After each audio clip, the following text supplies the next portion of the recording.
What's going on, Muscle Monsters? Align Gonzalez here, and welcome to another episode of Ask Align, where I take your questions directly from the Facebook fan page and answer them right here in one of these videos. So without further ado, let's jump right in. First question, Avijit, and I apologize if I mispronounced your name. He wants to know, what is your opinion on Olympic lifts like power cleans and snatches? Would you incorporate them into your program? If you're asking me if I would incorporate them into my program, the answer is no, because my goals are to get better at my big three, right? My squat, bench, and my deadlift, since I am competing in powerlifting, and to build muscle. So there's no reason for me to incorporate these lifts. Now, if you're asking in general, then the answer is it really just depends, right? If you are a specific kind of athlete where these exercises would benefit you, then yes, absolutely, put them into your program. But if your goal is just to build muscle or to become a better powerlifter, then there's no reason to incorporate them, unless, again, these are actual lifts that you want to purposely get better at. Corollis, do you recommend doing heavy weight workouts once in a while cutting? Actually, when you're cutting, the majority of your work should be heavy, right? Because the goal is to maintain your strength while you're cutting if you want to preserve your muscle mass. Now, I'm not saying that you should go in the gym every day to max out, but you should definitely aim to hit the same numbers you were hitting while you were bulking. That's going to ensure that you're stimulating the muscle enough for our body to say, okay, well, we're going to need this muscle. Let's not get rid of it, essentially. All right? Next question. Abdullah, how to lose weight on a high-calorie diet?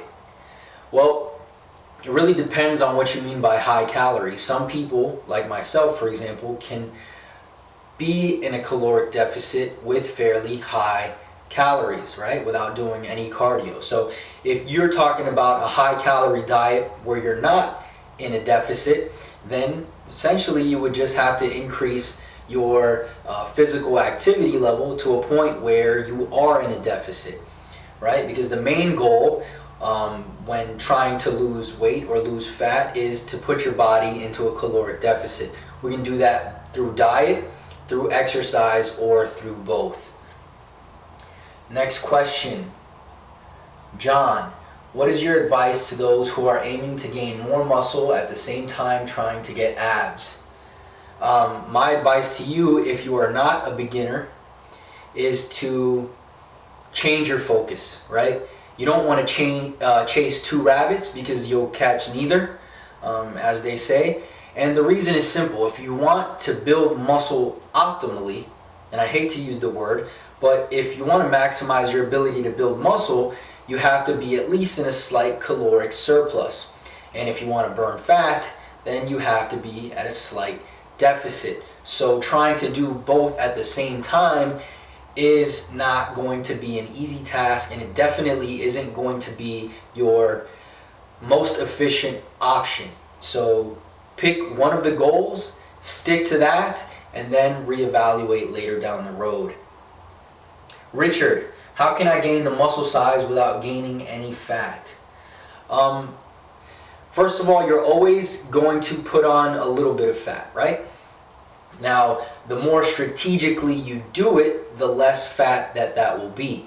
So what I would recommend is finding your maintenance and then consuming a calorie count that's slightly above that. So you could probably aim to gain about a quarter to half a pound a week, and make sure you're slowly progressing in the gym, and that should allow you to put on lean mass and reduce the amount of fat that you would gain otherwise.